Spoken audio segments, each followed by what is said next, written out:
जय हिंद साथियों, आप सभी का स्वागत करता हूं। आज की इस वीडियो में हम वो पेपर देखने वाले हैं जो आपका 4 फरवरी से जो परीक्षाएं आरंभ है एसएससी जीडी की, जो वहां पर साथियों सवाल आप देखेंगे, जितनी भी शिफ्ट्स में जो जो क्वेश्चंस आने की साथियों संभावना है, आज की इस वीडियो में हम लोग सब कुछ यहां पर देखेंगे। तो आप अगर यहां पर साथियों आपने एंट्री कर दी है इस क्लास में, तो मैं कहूंगा इस क्लास का एक एक सवाल का जवाब आपको मालूम होना चाहिए। अगर ऐसा है कि इस क्लास का एक एक सवाल का जवाब आपको मालूम है, तो मैं कहूंगा साथियों यहां पर पेपर आप बहुत आराम से क्रैक कर सकते हैं, आप साथियों पास कर सकते हैं। तो क्लास आपकी शुरू हो चुकी है, सुपर फास्ट तरीके से इस क्लास को देखेंगे और इस क्लास में मैंने सभी विषयों के सभी साथियों टॉपिक को यहां पर कवर अप किया है। तो क्लास आपकी शुरू हो चुकी है। पहले नंबर का सवाल भी आपकी स्क्रीन पर आ चुका है। आपसे पूछा जा रहा है कि उत्थान का विलोम क्या होता है। तो अगर एग्जाम में आपसे पूछा जाए कि उत्थान का विलोम क्या होता है, तो उत्थान का विलोम क्या होता है साथियों, पतन होता है। अगर मैं बता दूं साथियों गमन का विलोम अगर आपसे पूछ लिया जाए, तो आपको क्या बताना है साथियों, आगमन बताना है, ठीक है ना। यानी कि गमन का विलोम क्या हो जाएगा, आगमन हो जाएगा। लेकिन अगर जड़ का विलोम आपसे पूछा जाए तो आपको चेतन बताना है। तो जड़ का विलोम साथियों चेतन हो गया। चलना का विलोम अगर आपसे पूछ लिया जाए तो रुकना आपको बता देना है, ठीक है ना। तो ये सारी चीजें आप लोग याद रखेंगे। उसके बाद देखिए कह रहे कि रात में घूमने वाले के लिए अगर एक शब्द आपसे मैं पूछूं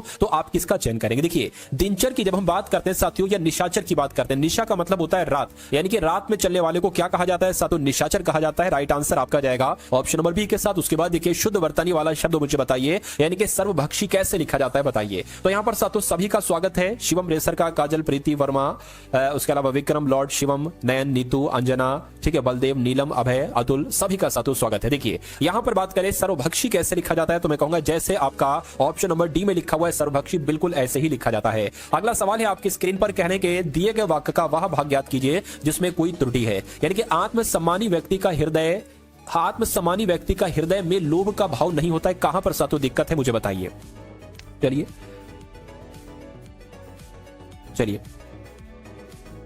देखिए आत्मसम्मानी का हृदय नहीं होना चाहिए, आत्मसम्मानी व्यक्ति के हृदय में। तो ये का गलत है, का की जगह पर के आ जाना चाहिए। यानी कि मैं कहूंगा दिक्कत कहां पर है, दिक्कत साथियों इसमें का में है, यानी कि का की जगह पर के होना चाहिए था। आत्मसम्मानी व्यक्ति के हृदय में लोभ का भाव नहीं होता है। उसके बाद देखिए साथियों अगला सवाल है, कह रहे कि सूर्य के उदय के अंदर बाहर में भी जाग जाता हूं, या सूर्य के उदय के आगे पीछे में मैं भी जाग जाता हूं, या ऊपर नीचे, या साथियों सूर्य उदय के साथ मैं भी जाग जाता हूं। यानी कि इस खाली जगह में साथियों कौन सा शब्द आएगा, फटाफट आप लोग यहां पर कमेंट करके बता देंगे, ठीक है ना।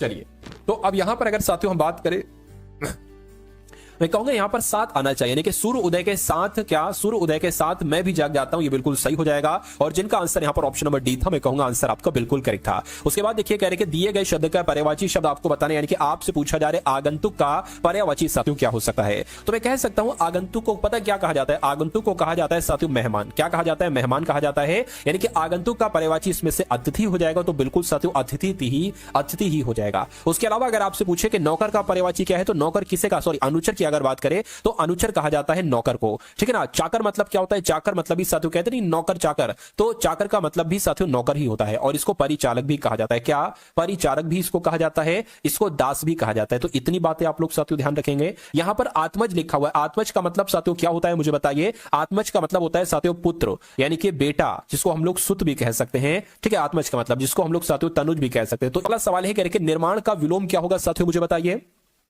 तो निर्माण का विलोम अहित नहीं होगा, कोमल नहीं होगा, निश्चित नहीं होगा, मैं कहूंगा ध्वंस होगा।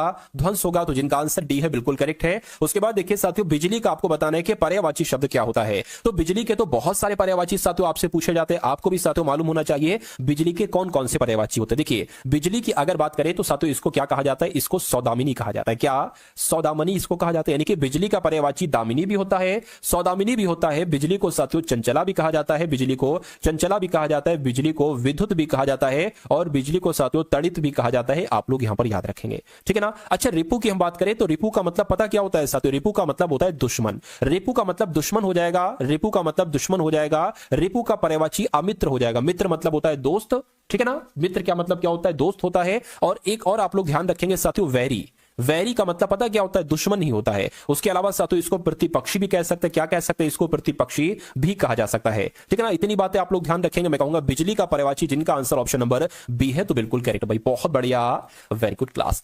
अगला क्वेश्चन देखिए साथियों, दिए गए वाक्य में रेखांकित खंड को प्रतिस्थापित करने के लिए सबसे उपयुक्त विकल्प का चयन करिए। यानी कि यात्रा का प्रबंध शीघ्रता में हुआ था, अतः ना तो उनके पास पर्याप्त वस्त्र थी और ना ही धन पूरा प्रबंध है, प्रबंध है। तो मतलब दिक्कत आपको बताने साथियों, आपको बताने इनकी जगह पर कौन सा आ सकता है। ना तो उनके पास पर्याप्त वस्त्र थी, देखिए वस्त्र थी नहीं होना चाहिए, थे होना चाहिए, इसलिए गलत हो जाएगा। ना तो उनके पास पर्याप्त वस्त्र थे, बिल्कुल सही, इतना ठीक है। और ना ही धन पूरा प्रबंध था, धन का पूरा प्रबंध था, ये सही लग रहा है, ठीक है। अब यहां पर बात करें साथियों, अच्छा धन की पूरा प्रबंध ये भी गलत हो जाएगा, धन को पूरा ये भी गलत हो जाएगा। मैं कहूंगा जो आपका शुद्ध वाक्य जाएगा वो किस ऑप्शन के साथ जाएगा, वो ऑप्शन नंबर बी के साथ जाएगा। भाई बहुत बढ़िया, वेरी गुड क्लास। देखिए अगर आपके मन में साथियों चाहत है, ललक है सिलेक्शन की, तो मैं कहूंगा इस क्लास को आप लोग सपोर्ट करेंगे। सपोर्ट करने का मतलब क्या है कि इस वीडियो को आप लोग लाइक कर दीजिए, और जो लोग भी साथियों चैनल पर यहां पर नए हैं तो चैनल को तुरंत साथियों आप सभी लोग सब्सक्राइब कर दीजिए, क्योंकि जब आप साथियों सब्सक्राइब करेंगे तो मेरा मानना है कि वीडियोस आपको मिलेंगी, निःशुल्क वीडियोस मिलेंगी, जिनसे आप बहुत आराम से सिलेक्शन ले सकते हैं। तो इस वीडियो को साथियों लाइक कर दीजिए, और जो भी आपके पास स्टडी वाले ग्रुप्स हो उनमें इस वीडियो को शेयर कर दीजिएगा, ठीक है ना। चलिए अब यहां पर बात करें अंगूठा दिखाना, इस मुहावरे का मतलब क्या होता है। तो मौके पर मना कर देना, हंसना, चिढ़ाना, अंगूठा दिखाकर हंसी उड़ाना। तो मैं कहूंगा मौके पर मना कर देना, यानी कि अंगूठा दिखाने को क्या कहा जाता है, मौके पर मना कर देना। अगला देखिए यहां पर अगर बात करें, कह रहे कि दिए गए वाक्य में रेखांकित खंड को प्रतिस्थापित करने के लिए सबसे उपयुक्त विकल्प का चयन करिए। कहने का मतलब है कि छात्र जब परिश्रम के मार्ग पर चलता है तो उसे सफलता व संतुष्टि का फल मिलती है, यानी कि फल मिलती है, ये अंडरलाइन है, ये प्रतिस्थापित शब्द है। फल मिलती है की जगह पर क्या आना चाहिए, फलों मिलना है, गलत है। फल थोड़ी ना होता है, फल होना चाहिए। फल मिलती है ये भी साथियों गलत है, क्यों, क्योंकि मैं कहूंगा फल मिलती, फल पुल्लिंग शब्द है, मिलती थोड़ी ना आएगा।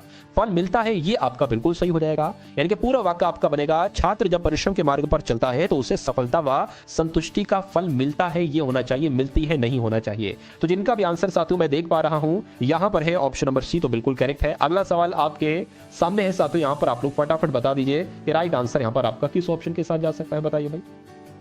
चलिए देखिए अगर वॉइस वगैरह में कोई दिक्कत लगे आपको, अगर वॉइस वगैरह में आपको दिक्कत लगे तो आप लोग तुरंत बताएंगे कि भाई वॉइस में दिक्कत आ रही है, बफरिंग कर रहा है या कोई भी दिक्कत है तो आप लोग बता देना, ठीक है ना। चलिए दिए गए वाक्य का वो भाग याद करें जिसमें कोई त्रुटि है। इतने वर्षों की उपरांत मिलने पर हम बहुत खुश हुए, तो इसमें क्या दिक्कत है मुझे बताइए। चलिए देखिए इतने वर्षों के होना चाहिए, यहां पर क्या होना चाहिए, इतने वर्षों के उपरांत मिलने पर हम बहुत खुश हुए। तो दिक्कत कहां पर है, इतने वर्षों की, ये यहां पर दिक्कत है साथियों। मैं कहूंगा आंसर अगर आपका है ऑप्शन नंबर सी के साथ तो बिल्कुल करेक्ट हो जाता है। अगला देखिए साथियों, इस सवाल को मुझे बताइए क्या आपका राइट आंसर हो सकता है। देखिए यहां पर अगर हम लोग बात करें ना, अगर आपने इस वीडियो को साथियों शेयर नहीं किया है तो फटाफट एक बार शेयर करिए, ठीक है ना, शेयर कर दीजिए साथियों। देखिए रिमझिम बारिश हो रही है या सिमझिम बारिश हो रही है, खड़खड़ बारिश हो रही है या कलकल बारिश हो रही है, आंसर आपका किस ऑप्शन के साथ जाएगा साथियों, फटाफट बताइए। तो मैं कहूंगा रिमझिम बारिश हो रही है ये होना चाहिए, इसलिए राइट आंसर अगर आपका है ऑप्शन नंबर ए तो करेक्ट है। अगला देखिए कह रहे कि अपने मुंह मियां मिट्ठू बनना, इस मुहावरे का मतलब मुझे बता दीजिए फटाफट।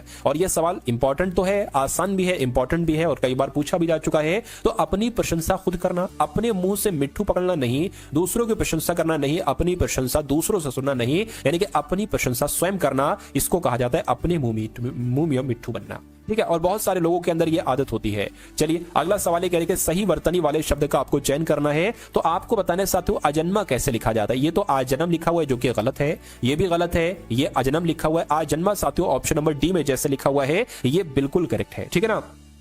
और आजन्मे का मतलब क्या होता है साथियों, जिसका जन्म नहीं हुआ है। क्या अगर आपसे पूछ ले जिसका जन्म नहीं हुआ है उसके लिए एक शब्द क्या होगा, तो उसके लिए एक शब्द क्या होगा, आजन्मा होगा, आजन्मा होगा, ये भी आप लोगों को मालूम होना चाहिए। उसके बाद देखिए कह रहे कि युवक ही किसी देश को शक्ति का आधार होते हैं। क्या अब यहां पर आपको बताना है कि त्रुटि आपको कहां पर लग रही है मुझे बताइए। चलिए देखिए युवक ही किसी देश को शक्ति का आधार होते नहीं होना चाहिए, देश की शक्ति का आधार होते हैं, ठीक है ना। तो मैं कहूंगा साथियों देश के साथ की आना चाहिए, यानी कि दिक्कत कहां पर है, त्रुटि कहां पर, ऑप्शन नंबर डी वाले में है। तो जिनका आंसर यहां पर ऑप्शन नंबर डी है बिल्कुल करेक्ट है, जिसका जन्म नहीं हुआ है बिल्कुल ठीक है। चलिए अगला सवाल देखिए कह रहे कि दिए गए वाक्य में रेखांकित खंड को प्रतिस्थापित करने के लिए सबसे उपयुक्त विकल्प का चयन करिए। आज सुबह, क्या साथियों, आज सुबह से बारिश हो रही है और बच्चे बारिशों में नहा रहा है। इसमें आपको बताना है कि कहां पर क्या आना चाहिए। देखिए जो प्रतिस्थापित की अंडरलाइन की अगर बात करते हैं ये अंडरलाइन आपका हो जाएगा, ठीक है ना। बच्चा बारिशों में नहा रहा है, इसकी जगह पर क्या आएगा, बच्चा बारिश में नहा रहा है ये आएगा, या बच्चों बारिश में नहा रही है ये आएगा, ये तो गलत हो जाएगा। बच्चे बारिशों में, फिर बारिशों शब्द ही गलत है, बच्चा बारिश में नहा रही है, ये भी गलत हो जाएगा। मैं कहूंगा ये बिल्कुल सही, यानी कि बच्चा बारिश में नहा रहा है, ये वाक्य आपका बिल्कुल सही और बिल्कुल सही है, तो यही आपका बिल्कुल करेक्ट आंसर है। अगला सवाल है साथियों आपकी स्क्रीन पर करके, आज प्रत्येक गांव में बंदरगाह खोले जा रहे हैं, यहां पर खाली जगह में बंदरगाह आएगा, या आज प्रत्येक गांव में विश्वविद्यालय खोले जा रहे हैं, या आज प्रत्येक गांव में हवाई अड्डे खोले जा रहे हैं, या आज प्रत्येक गांव में विद्यालय खोले जा रहे हैं। आंसर आपको बताना है खाली जगह में क्या आएगा। देखिए गांव में किसकी जरूरत है, बंदरगाहों की थोड़ी ना, गांव में विश्वविद्यालयों की भी जरूरत नहीं है, हवाई अड्डों की भी जरूरत नहीं है, मैं कहूंगा विद्यालयों की जरूरत है, यानी कि आज प्रत्येक गांव में साथियों विद्यालय खोले जा रहे हैं, यहां पर विद्यालय आएगा। और जिनका भी आंसर यहां पर ऑप्शन नंबर डी है बिल्कुल करेक्ट है। उसके बाद देखिए अगला सवाल कह रहे हैं कि जो देखने योग्य हो उसके लिए एक शब्द मुझे बता दीजिए, क्या हो सकता है बताइए। चलिए देखिए, अगर यहां पर शोभनीय की अगर बात करें, जो शोभा देता है, अगर आपसे पूछा जाए जो शोभा देता है उसके लिए एक शब्द क्या होगा, जो शोभा देता है उसको कहा जाएगा साथियों शोभनीय, ठीक है ना। उसके अलावा साथियों जो प्रशंसा के लायक हो, प्रशंसा का मतलब क्या होता है, तारीफ, यानी कि जो प्रशंसा के लायक हो या जो प्रशंसा के योग्य हो उसको क्या कहा जाएगा, उसको कहा जाएगा साथियों प्रशंसनीय, ठीक है ना। और जो मन को भावे, क्या साथियों, जो अगर आपसे पूछा जाए जो मन को भावे, इसके लिए एक शब्द बताइए, तो आपको क्या बताना है, आपको रमणीय बताना है। लेकिन अगर बात करें जो देखने योग्य हो उसको क्या कहा जाएगा, उसको दर्शनीय कहा जाएगा, ये आप सभी लोगों को मालूम होना चाहिए। और जिनका भी आंसर ऑप्शन नंबर ए के साथ है, मैं कहूंगा आंसर आपका बिल्कुल करेक्ट में। Very good class. अगला सवाल है आपकी स्क्रीन पर कह रहे कि स्थानीय सरकार की, अब यहां पर अगर बात करें ना, तो अब साथियों आपके एक तरीके से सामान्य ज्ञान के क्वेश्चंस स्टार्ट हो चुके हैं, तो इनको बहुत अच्छे तरीके से आपको देखना है क्योंकि ये क्वेश्चंस बहुत इंपॉर्टेंट है। तो कह रहे कि स्थानीय सरकार की त्रिस्तरीय प्रणाली में शामिल नहीं है, तो मैं कहूंगा साथियों ग्राम पंचायत शामिल नहीं है, नहीं है तो ये आपका राइट आंसर हो जाएगा। उसके बाद देखिए आपसे पूछा जा रहा है कि नेपोलियन किस युद्ध में पराजित हुआ था, तो नेपोलियन की अगर बात करें साथियों किस युद्ध में पराजित हुआ था, फटाफट आप लोग बताइए। तो ये वाटरलू के युद्ध में पराजित हुआ था। कौन सी युद्ध में साथियों पराजित हुआ था, वाटरलू के युद्ध में पराजित हुआ था, ये आपको साथियों मालूम होना चाहिए। चलिए वाटरलू के युद्ध की अगर बात करते हैं साथियों 1815 में हुआ था, ये कहां पर लड़ा गया था, ये बेल्जियम में लड़ा गया था वाटरलू का युद्ध, ठीक है ना। वाटरलू का युद्ध 1815 में हुआ था, बेल्जियम में लड़ा गया था।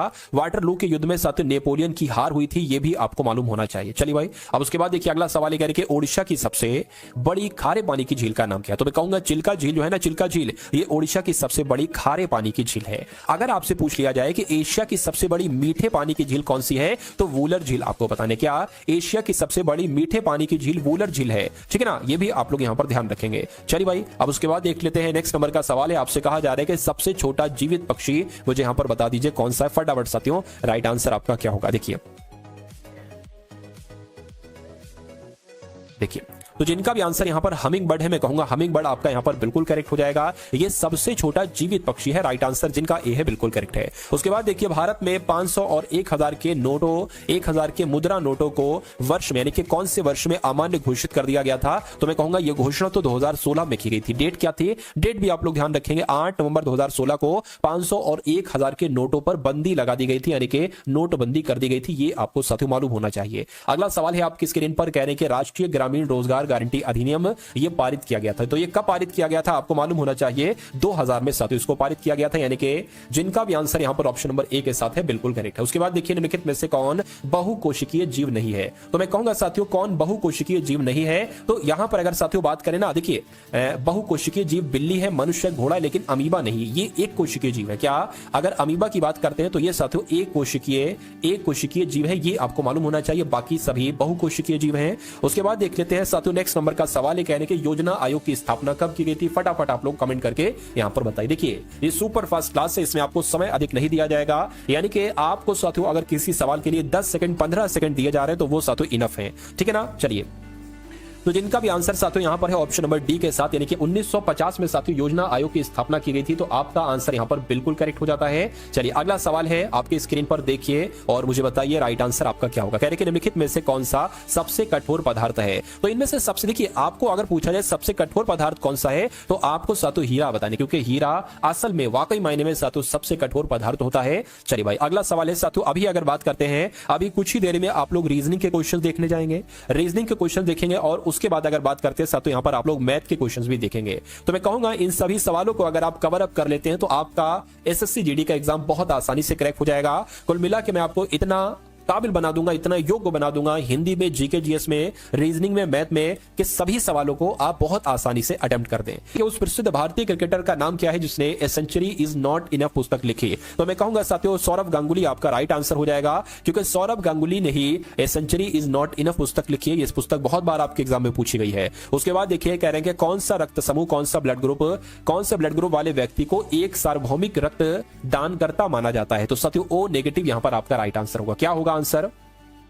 ओ नेगेटिव आपका यहां पर राइट आंसर होगा। उसके बाद देखिए कह रहे कि किस राज्य में सबसे बड़ी तटीय रेखा है या तटरेखा है? तो मैं कहूंगा गुजरात राज्य की सबसे बड़ी तटीय रेखा है। ये आपको साथियों मालूम होना चाहिए। अगर यहां पर साथियों राज्य की जगह देश आ जाता तो आप पता क्या बताते? आप साथियों कनाडा बताते। यानी कि किस देश की सबसे बड़ी तटीय रेखा है तो कनाडा बताना है, किस राज्य की सबसे बड़ी तटीय रेखा है तो आपको गुजरात बताना है। उसके बाद देखिए कह रहे कि संयुक्त राज्य अमेरिका ने कब एक लोकतांत्रिक संविधान को अपनाया? तो मैं कहूंगा साथियों ये तो काम 1787 में हुआ था। यानी कि अमेरिका ने 1787 में एक लोकतांत्रिक संविधान को अपनाया था। ये आपको मालूम होना चाहिए, ठीक है ना। अगला सवाल देखिए कह रहे कि भारत में स्टैच्यू ऑफ यूनिटी ये किसकी? ये दुनिया की सबसे ऊंची प्रतिमा है, बिल्कुल। लेकिन ये आखिर किसकी सबसे ऊंची प्रतिमा है? ये महात्मा गांधी जी के नहीं साथियों, तो सरदार वल्लभ भाई पटेल की है। क्या? सरदार वल्लभ भाई पटेल की है। और ये कहां पर साथियों स्थित है? आप लोग ध्यान रखेंगे नर्मदा घाटी, जो कि एक तरीके से केवड़िया कॉलोनी है ना। केवड़िया कॉलोनी कहां पर है? गुजरात में है। तो गुजरात के केवड़िया कॉलोनी में ये साथियों बनाई गई है। उसके केवड़िया कॉलोनी के पास साथियों बनाई गई है। ये आपको मालूम होना चाहिए। चलिए इसका उद्घाटन कब किया गया था? 2018 में इसका उद्घाटन किया था। किसके द्वारा साथियों? पीएम नरेंद्र मोदी के द्वारा इसका उद्घाटन किया गया था। उसके बाद देखिए कह रहे कि साथियों महानदी और गोदावरी के डेल्टा ये काली मिट्टी में समृद्ध हैं, या अगर बात करते हैं साथियों यहां पर शुष्क मिट्टी में, जंगली मिट्टी में, या जलोढ़ मिट्टी में? तो मैं कहूंगा जलोढ़ मिट्टी यहां पर आपका बिल्कुल सही जवाब हो जाएगा, ठीक है ना। जलोढ़ मिट्टी आपका बिल्कुल सही जवाब हो जाएगा। अब कुछ सवाल है साथियों, देखिए काली मिट्टी की अगर बात करें तो काली मिट्टी को साथियों रेगुर मिट्टी कहा जाता है। आपसे पूछा जाएगा कि ये बताइए रेगुर मिट्टी किसे कहा जाता है? तो काली मिट्टी को साथियों रेगुर मिट्टी कहा जाता है। काली मिट्टी जो होती है ये कपास की खेती के लिए बहुत अच्छी मानी जाती है। क्या? कपास की खेती के लिए साथियों बहुत अच्छी मानी जाती है, ठीक है ना। ये आप लोग यहां पर जो है ना वो साथियों याद रखेंगे। उसके बाद देखिए अगला सवाल है आपकी स्क्रीन पर। इस सवाल को देखिए और फटाफट बताइए कि राइट आंसर आपका क्या होगा। पूछा जा रहा है कि प्रथम विश्व युद्ध में अपने प्राणों की आहुति देने वाले भारतीय सैनिकों की स्मृति में निर्मित अखिल भारतीय युद्ध स्मारक को आज चार मीनार के नाम से जाना जाता है, या लाल किले के नाम से, जामा मस्जिद के नाम से, या इंडिया गेट के नाम से? तो मैं कहूंगा इंडिया गेट यहां पर आंसर आपका हो जाएगा, क्योंकि प्रथम विश्व युद्ध में अपने प्राणों की आहुति देने वाले भारतीय सैनिकों की स्मृति में निर्मित अखिल भारतीय युद्ध स्मारक को आज इंडिया गेट के नाम से जाना जाता है, ठीक है ना। तो जिनका भी आंसर यहां पर है ऑप्शन नंबर डी के साथ, मैं कहूंगा आंसर आपका बिल्कुल करेक्ट हो जाता है भाई। बहुत बढ़िया, वेरी गुड क्लास। अगर यहां पर साथियों हम लोग बात करते हैं किसकी?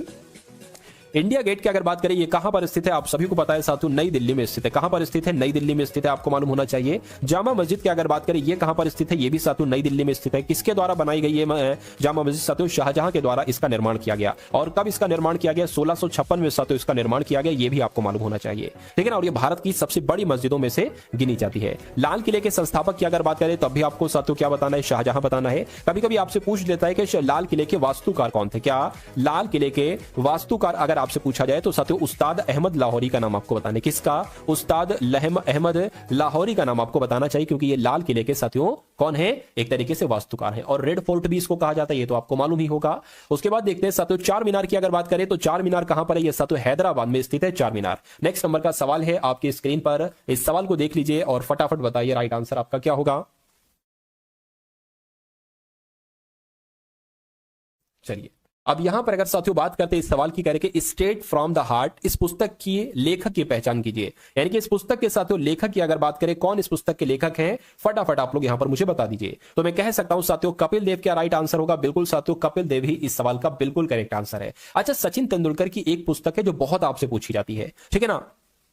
अगर आपसे पूछा जाए साथियों माई ऑटोबायोग्राफी, तो माई ऑटोबायोग्राफी किसकी पुस्तक है? मैं यहां पर लिखकर आपको बता देता हूं। माई ऑटोबायोग्राफी, क्या माई ऑटोबायोग्राफी ये किसकी पुस्तक है? ये साथियों सचिन तेंदुलकर की पुस्तक है। और उसके अलावा साथियों प्लेइंग इट माई वे, क्या आप लोग ध्यान रखेंगे? Playing it my way, playing it my way, ये किसकी पुस्तक है? ये भी सचिन तेंदुलकर की पुस्तक है। और एक सौरभ गांगुली की साथियों पुस्तक पूछी जाती है, a century is not enough. क्या a century is not enough किसकी पुस्तक है साथियों? सौरभ गांगुली की पुस्तक है, आप लोगों को मालूम होना चाहिए, ठीक है ना। और M S Dhoni untold story, ये किसके एक तरीके से जीवन पर ये फिल्म है साथियों, किसके आधारित है? ये महेंद्र सिंह धोनी के जीवन पर आधारित फिल्म है, ये भी आपको मालूम होना चाहिए। अगला सवाल है आपकी स्क्रीन पर, कह रहे किस देश ने सदी के बाद से सार्वभौमिक मत अधिकार दिया? तो अगर सवाल आपसे यह पूछा जाए तो न्यूजीलैंड आपको बता देना है। क्या आपको साथियों बता देना है? न्यूजीलैंड आपको बता देना है, ठीक है ना। चलिए उसके बाद देखिए नेक्स्ट नंबर का सवाल है, यहां पर आपसे साथियों पूछा जा रहा है, फटाफट आप लोग यहां पर बताने की कोशिश करेंगे। आपसे पूछा जा रहा है कि कौन सा एक नृत्य है जो कला में हिंदू और मुस्लिम प्रतिभा के एक अद्वितीय संश्लेषण का प्रतिनिधित्व करता है। ये क्वेश्चन बहुत इंपॉर्टेंट है, ठीक है ना। ये क्वेश्चन साथियों बहुत इंपॉर्टेंट है। तो कथक आप लोग यहां पर ध्यान रखेंगे, क्या याद रखेंगे? जो आपका कथक एक भारतीय शास्त्रीय नृत्य है ना, ये कला में हिंदू और मुस्लिम प्रतिभा के एक अद्वितीय संश्लेषण का प्रतिनिधित्व करता है। राइट आंसर आपका जो जाएगा वो किस ऑप्शन के साथ जाएगा? वो ऑप्शन नंबर ए के साथ जाएगा, ये आपको मालूम होना चाहिए। अगला सवाल है आपकी स्क्रीन पर, आपसे पूछा जा रहा है कि स्पर्श के कारण पौधों में दिशात्मक विकास गति को क्या कहा जाता है? तो इसको क्या कहा जाता है साथियों? स्पर्श रूपांतरण कहा जाता है। आप लोग याद रखें, क्या कहा जाता है? स्पर्श रूपांतरण कहा जाता है। उसके बाद देखिए, बेगम हजरत महल भारत के निम्नलिखित में से किस विद्रोह से संबंधित थी? मोपला विद्रोह 1921 में जो हुआ था उससे, या पाइका का विद्रोह, या गोंड विद्रोह से, या साथियों सिपाही विद्रोह से? तो जो सिपाही विद्रोह यानी कि जो 1857 की क्रांति हुई थी, इसमें लखनऊ से जो नेतृत्व किया था वो किसके द्वारा किया गया था? वो बेगम हजरत महल के द्वारा ही किया गया था। ये भी आप लोग यहां पर याद रखेंगे, ठीक है ना। जब हम बात करते हैं पाइका का विद्रोह की, तो ये साथियों एक तरीके से ओडिशा में हुआ था। कहां पर हुआ था? ये जो हुआ था ना, ये ओडिशा में हुआ था और ये अंग्रेजों के खिलाफ किया गया था, ठीक है। ये भी आप लोग यहां पर याद रखेंगे। चलिए भाई, उसके बाद देखते हैं नेक्स्ट नंबर का सवाल है, आपसे यहां पर पूछा जा रहा है कि तराइन के युद्ध में 1191 में पृथ्वीराज चौहान के हाथों पराजित हुआ था। यानी कि पृथ्वीराज चौहान साथियों किसके हाथों पराजित हुआ था? ये आपसे यहां पर पूछा जा रहा है। फटाफट आप लोग यहां पर साथियों बता देंगे। चलिए देखिए, सबसे पहले अगर बात करें, पहला जो तराइन का युद्ध हुआ था वो 1191 में हुआ था। पहला तराइन का युद्ध हुआ था ये 1191 में हुआ था। इसमें तराइन का जो पहला युद्ध हुआ था साथियों 1191 में, इसमें पृथ्वीराज चौहान ने मोहम्मद गौरी को हराया था। क्या इसमें गौरी हारे थे, पृथ्वीराज चौहान जीते थे? लेकिन 1192 में जो दूसरा युद्ध हुआ था साथियों, इसमें उल्टा हुआ था। इसमें साथियों अगर बात करें, इसमें पृथ्वीराज चौहान किसके हाथों पराजित हुए थे? तो मोहम्मद गौरी के हाथों पराजित हुए थे। ये आपको मालूम होना चाहिए। तो दोनों युद्ध के बारे में आपको मालूम होना चाहिए, जिनका भी आंसर यहां पर ऑप्शन नंबर ए के साथ है। मैं कहूंगा आंसर आपका बिल्कुल करेक्ट हो जाता है। उसके बाद देखिए नेक्स्ट नंबर का साथियों सवाल है आपकी स्क्रीन पर। इस सवाल को देखकर फटाफट आप लोग यहां पर बता दीजिए कि राइट आंसर यहां पर आपका किस ऑप्शन के साथ जाएगा। क्या आपका यहां पर बिल्कुल सही जवाब हो सकता है? बताइए। चलिए भाई, चलिए तो देखते हैं साथियों इस सवाल को भी। कह रहे हैं कि कौन सी फिल्म भारत के स्वतंत्र होने के बाद पहले ओलंपिक स्वर्ण जीतने वाली भारतीय हॉकी टीम पर आधारित है? तो किस फिल्म की बात चल रही है? मैं कहूंगा गोल्ड फिल्म की बात चल रही है। ये आपका साथियों बिल्कुल करेक्ट आंसर हो जाएगा। उसके बाद देखिए, तो अब यहां पर अगर बात करें साथियों, रीजनिंग के क्वेश्चन आपके यहां पर शुरू हो चुके हैं। चलिए भाई, कौन से क्वेश्चन शुरू हो चुके हैं? रीजनिंग के सभी बहुत शानदार और अच्छे क्वेश्चंस हैं। मैं कहूंगा साथियों उस विकल्प का चयन कीजिए जो दी गई आकृति के दर्पण प्रतिबिंब। समझ गए साथियों क्या करना है? अब बहुत मेहनत आपको नहीं करना, मैं आपको बता देता हूं इस सवाल को कैसे आप कर सकते हैं। एक ऐसा सवाल आएगा, यानी कि मैं आपको बता देता हूं, एक ऐसा ये चौकोर टाइप का है। क्या है? चौकोर टाइप का है, ठीक है। और चौकोर टाइप में कुछ ऐसे करके ये बना हुआ है। क्या? ऐसे करके बना हुआ है और यहां पर रख दिया गया है एक दर्पण। तो कहने के जब ये दर्पण में दिखेगा ना, दर्पण में दिखेगा तो ये कैसी आकृति दिखेगी? तो मैं कहूंगा साथियों मैं सिर्फ एरो बना रहा हूं, चौकोर नहीं बना रहा हूं। मैं कहूंगा जब ये ऐसी लाइन है तो यहां पर एक ऐसी लाइन बनेगी, बिल्कुल ऐसी लाइन बनेगी, ठीक है ना। उसके बाद अगर बात करें यहां से लाइन निकली है, यानी कि यहां से एक लाइन निकलेगी यहां से, तो कुछ ऐसा आपको कहां पर देखने को मिल रहा है साथियों? यहां पर। तो मैं कहूंगा यहां पर नहीं, यहां पर तो ये एरो इधर की तरफ है, ठीक है। यहां पर साथियों बी वाले में लग रहा है, यहां भी नहीं लग रहा है, यहां भी नहीं लग रहा है। तो मैं कहूंगा कि आंसर आपका जो जाएगा वो ऑप्शन नंबर बी के साथ जाएगा। उसके बाद देखिए अगला सवाल आपकी स्क्रीन पर है, देखिए और फटाफट आप लोग बताइए राइट आंसर क्या होगा। यानी कि एथलेटिक स्टेडियम से उसी प्रकार संबंधित है जिस प्रकार स्केटिंग, यानी कि जो एथलेटिक्स होते हैं ना साथियों, एथलेटिक्स स्टेडियम में एथलेटिक्स एक तरीके से होते हैं, ठीक है। स्टेडियम में एथलेटिक्स होते हैं, तो स्केटिंग की अगर बात करें ये किससे संबंधित है मुझे बताइए। यानी कि स्केटिंग खेल जो है वो कहां खेला जाता है, इतनी सी बात आपसे यहां पर पूछी जा रही है, बताइए।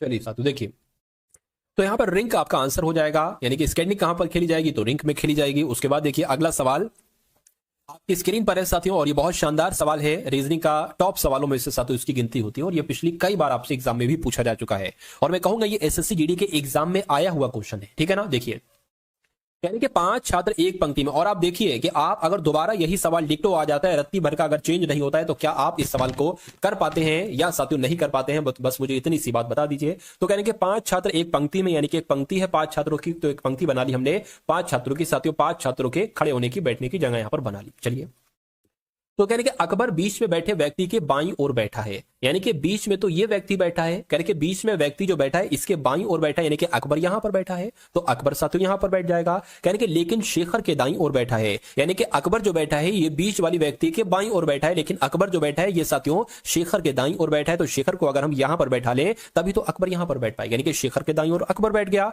उसके बाद कहा जा रहा है कि प्रकाश देव के दाईं ओर बैठा है, यानी कि जो प्रकाश है ना, प्रकाश साथियों ये प्रकाश देव के दाईं ओर बैठा है, तो प्रकाश इधर होगा, देव इधर होगा, प्रकाश इधर होगा। कहने के प्रकाश देव के दाईं ओर बैठा है, प्रकाश देव के दाईं ओर बैठा है, कहने के और राम प्रकाश के दाईं ओर बैठा है। राम जो है ना, राम क्या कह रहे हैं, राम प्रकाश के दाईं ओर बैठा है। अच्छा, प्रकाश के दाईं ओर कौन बैठा है, राम बैठा है, यानी कि राम यहां पर आ जाएगा। तो 3 लोग यहां पर हैं, तीनों लोगों की हमें पोजीशन मालूम पड़ गई, यानी कि देव यहां पर बैठेगा, प्रकाश आपका यहां पर बैठेगा और राम यहां पर बैठेगा। 5 लोग थे, 5 को हमने बैठा दिया। अब बचा क्या, पूछा क्या जाए, राम बीच में बैठे व्यक्ति से दूसरे स्थान पर बैठा है, राम बीच में बैठे व्यक्ति से दूसरे स्थान पर बैठा है, बिल्कुल सही बात है। उसके बाद कह रहे हैं साथियों बीच में कौन बैठा है, तो बीच में कौन बैठा है साथियों, देव बैठा है, तो देव आपका यहां पर बिल्कुल सही जवाब हो जाएगा, और जिनका भी आंसर यहां पर ऑप्शन नंबर सी के साथ है, मैं कहूंगा बिल्कुल करेक्ट है। ठीक है, चलिए अब उसके बाद देख लेते हैं साथियों, नेक्स्ट नंबर का सवाल है आपकी स्क्रीन पर। यह सवाल साथियों समझ में आ गया, अगर सभी के समझ में आ गया तो बहुत अच्छी बात है, लेकिन अगर यह सवाल आपके एग्जाम में आता है तो आप इसको कैसे कर सकते हैं। यानी कि निम्नलिखित भिन्न की पहचान करें, यानी कि इस भिन्न की जगह पर लिखा हो सकता है कि सबसे अलग ऑप्शन की पहचान कीजिए, सबसे अलग विकल्प की पहचान कीजिए, या सबसे विषम की पहचान कीजिए, विषम भी इसको कह सकते हैं। तो मैं कहूंगा आयतन, छोटा, ऊंचाई या साथियों वजन। देखिए यहां पर आयतन हो गया, ऊंचाई हो गई, वजन हो गया, ये सब साथियों ज्यामितीय माप हैं, ठीक है ना। तो मैं कहूंगा छोटा यहां पर एक अलग ही शब्द हो जाएगा, अलग हो जाएगा, तो यही आपका बिल्कुल करेक्ट आंसर हो जाएगा। उसके बाद देखिए साथियों नेक्स्ट नंबर का सवाल है आपकी स्क्रीन पर। इस सवाल को साथियों देखिए आप, और यहां पर आप लोग मुझे बताइए कि राइट आंसर आपका जो होगा वो किस ऑप्शन के साथ जाएगा। कह रहे KITCHE इनको क्या लिखा जा सकता है, LKWGMKU लिखा जा सकता है, SHAMPOO को क्या लिखा जाएगा। इतनी सी बात आपसे यहाँ पर पूछी जा रही है, ठीक है ना। तो इसमें क्या करना है साथियों, देख लीजिए, देखिए K होता है आपका 11 पर, और I होता है 9 पर, T होता है साथियों 20 पर, तो ये 11 से ये L 12 पर होता है, K साथियों 11 पर होता है, W 23 पर होता है। अच्छा 11 से यहाँ पर 12 हुआ यानी कि 1 बढ़ाया गया है, 9 से यहाँ पर 11 हुआ यानी कि साथियों 2 बढ़ाया गया है, 20 से 23 हुआ है तो 3 बढ़ाया, तो क्या अब क्या 4 बढ़ाया जाएगा। देखिए जरा, C से यहाँ पर G हो गया, बिल्कुल साथियों 4 बढ़ाया गया, और N से यहाँ पर 21 हुआ यानी कि 6 बढ़ाया गया। तो मैं कह सकता हूँ साथियों, एक सेकंड, N 14 पर होता है, U हो जाए, ये तो 7 बढ़ाया जाएगा, यानी कि 1 बढ़ाया गया, फिर 2 बढ़ाया गया, फिर 3 4 5 6 7 ऐसे करके बढ़ाया गया है। तो क्या यहां पर भी यही लॉजिक लगेगा, एक बार चेक कर लेते हैं। S 19 पर होता है, T 20 पर हो जाएगा, तो T साथियों यहां पर है, T आ गया, ठीक है। H के बाद 2 बढ़ेगा, 2 यानी कि बढ़ेगा यानी कि J आ जाएगा, तो TJ कहां पर है, एक यहां पर है और एक आपका यहां पर है। अब इसमें 3 बढ़ेगा, A में साथियों 3 बढ़ाएंगे, तो मैं कहूंगा A में 3 बढ़ाएंगे तो कितना आ जाना चाहिए, D आ जाना चाहिए, यानी कि TJD कहां पर लिखा हुआ है, ऑप्शन नंबर ए में लिखा हुआ है, यहां पर नहीं लिखा हुआ है। तो जिनका आंसर ऑप्शन नंबर ए के साथ है, मैं कहूंगा आंसर आपका बिल्कुल करेक्ट हो जाएगा, ठीक है ना। चलिए बहुत बढ़िया, बहुत बढ़िया। चलिए अगला देखिए, कह रहे कि जैसे कि ACE को EIM लिखा जा सकता है, तो आपसे एग्जाम में पूछा जाएगा कि DFH को यहां पर क्या लिखा जाएगा, यानी कि कौन से 3 लेटर यहां पर आ सकते हैं, बताइए। तो सिंपल से अगर बात करें साथियों, देखिए A 1 पर होता है, C 3 पर होता है, E 5 पर होता है, उसी प्रकार E 5 पर होता है, I 9 पर होता है, M 13 पर होता है। तो आपको बताना है D 4 पर होता है, F 6 पर होता है, H 8 पर होता है। इसके बाद यहां पर कौन से 3 लेटर आएंगे, फटाफट बताइए। देखिए ये 1 से 4 5 हो गया यानी कि 4 बढ़ाया गया है, 3 से 9 हो गया यानी कि मैं कहूंगा 6 बढ़ाया गया है, 5 से 13 हो गया यानी कि 8 बढ़ाया गया। कि यही चीज यहां पर फॉलो होगी। देखिए जरा, अगर इसमें 4 बढ़ाएंगे तो ये 8 हो जाना चाहिए, इसमें 6 बढ़ाएंगे तो ये 12 हो जाना चाहिए, इसमें 8 बढ़ाएंगे तो 16 हो जाना चाहिए, ठीक है ना। तो मैं कहूंगा साथियों कि 8 पर आता है H, 12 पर आता है साथियों L, और 16 पर आता है P, यानी कि HLP के कहीं ऑप्शन में है। तो मैं देख पा रहा हूं साथियों HLP बिल्कुल ऑप्शन में है, ऑप्शन नंबर डी वाले में है। तो जिनका आंसर यहां पर ऑप्शन नंबर डी के साथ है, मैं कहूंगा आंसर आपका बिल्कुल करेक्ट हो जाता है। भाई बहुत बढ़िया, वेरी गुड क्लास। चलिए इस सवाल को और फटाफट मुझे बताइए कि इसमें से सबसे विषम कौन सा है, यानी कि विषम युग्म की पहचान करके बताइए कौन सा आपका यहां पर बिल्कुल करेक्ट आंसर हो सकता है। चलिए भाई तो यहां पर अगर बात करें थोड़ा सा साथियों, अगर आप दिमाग लगाएंगे तो आप बहुत अच्छे से आंसर पर पहुंच जाएंगे। पक्षी कहां रहता है? घोंसले में रहता है। राजा कहां पर रहता है? महल में रहता है। सुअर कहां पर रहता है? सुअर बाड़ा में रहता है। लेकिन क्या चील झपट्टा में रहती है? मैं कहूंगा नहीं साथियों, चील किसी ऊंचे एक तरीके से ऊंची जगह पर रहती है, तो झपट्टे में नहीं रहती है। तो इस प्रकार आपका राइट आंसर जो जाएगा वो ऑप्शन नंबर ए के साथ जाएगा, क्योंकि ए सबसे अलग था, सबसे विषम था। उसके बाद देखिए, कहने का मतलब यहां पर है कि अगर 5/6 से क्या बना दिया गया? 121 बना दिया जाता है, तो कहने के 8/9 से यहां पर कौन सी संख्या बनाई जा सकती है? बस इतनी सी बात आपसे यहां पर पूछी जा रही है। तो अगर इनको हम जोड़ें तो 5 और 6 11 बन जाता है। तो 11 का संबंध 121 से कैसे है? अगर आपको स्क्वायर मालूम है तो 11 का स्क्वायर 121 होता है। तो उसी प्रकार 8 और 9 को जोड़ेंगे तो 17 आता है। तो 17 का स्क्वायर क्या यहां पर आएगा? यानी कि 17 का स्क्वायर होता है 289। क्या 289 यहां पर आएगा? अगर ऑप्शन में 289 है तो मैं कहूंगा हाँ, 289 ऑप्शन में आएगा, और बिल्कुल ऑप्शन में है। उसके बाद देखिए नेक्स्ट नंबर का सवाल है, कहने के अब यहां पर कथन और निष्कर्ष वाला सवाल आपकी स्क्रीन पर आ चुका है। चलिए भाई इस सवाल को देख लेते हैं और मैं बताता हूं साथियों कि आपका राइट आंसर यहां पर किस ऑप्शन के साथ जाएगा, क्या आपका सही जवाब हो सकता है। देखिए अब यहां पर आपको साथियों कथन दे रखे हैं और निष्कर्ष दे रखे हैं।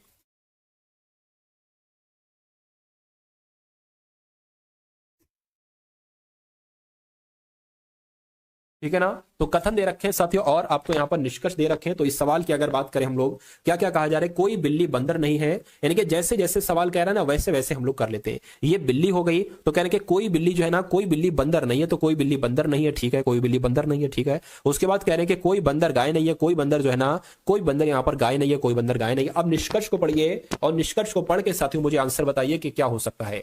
कोई बिल्ली गाय नहीं है, कोई बिल्ली गाय नहीं है, इसके बारे में हमें जानकारी नहीं, और जिसके बारे में हमें जानकारी नहीं होती उसको हम कट कर देते हैं, तो ये गलत हो जाएगा।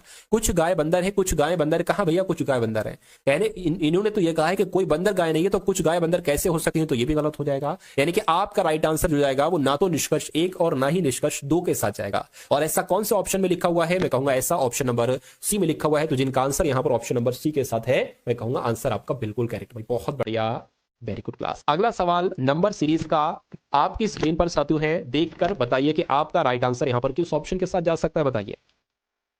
देखिए बहुत ध्यान से इसको देखिए। कहने का मतलब है कि सबसे पहले क्या आ गया है? सबसे पहले साथियों 50 आ गया है, उसके बाद यहाँ पर 49 आ गया है, उसके बाद 47 आ गया है, उसके बाद यहाँ पर 44 आ गया है, और उसके बाद 40 आ गया है, और उसके बाद 35 है। तो आपको बताने के अगला नंबर यहाँ पर क्या हो सकता है। तो अगले नंबर की हमें मालूम होना चाहिए कि ये आखिर आया कैसे है, ये चीजें आई कैसे। देखिए अगर यहाँ पर हम 1 घटा देते हैं तो 49 हो जाता है, 49 से अगर हम 2 घटा देते हैं तो 47 हो जाता है, 47 में अगर हम 3 घटा देते हैं तो 47 से 44 हो जाएगा, 44 से अगर हम 4 घटा देते हैं तो 40 हो जाएगा, और 40 में 5 घटा दे तो 35 हो जाएगा। तो बच्चा भी बता देगा कि यहां पर 6 घटाना चाहिए, और 35 में 6 घटाते तो साथियों 29 आता है। तो अगर यहां पर हम 7 घटाएं और 22 आ जाए तो हमारा बिल्कुल सही जवाब हो जाएगा। यानी कि 29 में 7 घटाने पर 22 आता है, यानी कि बच्चा बता देगा कि 29 आंसर आपका बिल्कुल करेक्ट हो जाएगा। और मैं देख पा रहा हूं सभी का आंसर जो है ना वो 29 29 29 के साथ ही जा रहा है, जो कि बहुत अच्छी बात है। अगला देखिए साथियों, क्वेश्चंस की प्रैक्टिस मैं आपको करवाता हूं बहुत तेजी के साथ, क्योंकि मैं आपका बहुत एक्स्ट्रा समय नहीं लेता। मैं नहीं चाहता कि वीडियो आपकी बहुत लंबी बने, मैं नहीं चाहता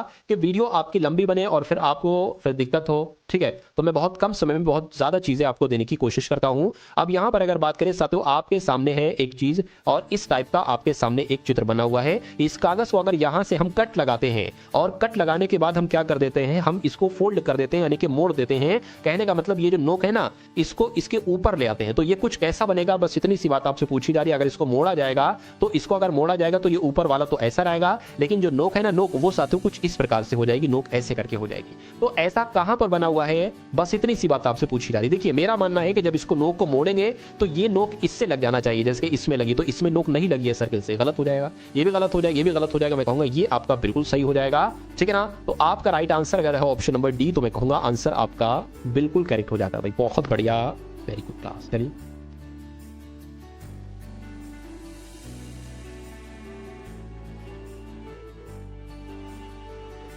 उसके बाद देखते हैं साथियों अगले नंबर का सवाल है आपकी स्क्रीन पर। इस सवाल को देखिए और फटाफट आप लोग आंसर मुझे बता दीजिए कि इसमें आपसे पूछा यह जा रहा है आखिर के सबसे अलग, सबसे विषम, सबसे भिन्न साथियों कौन सा है, बताइए।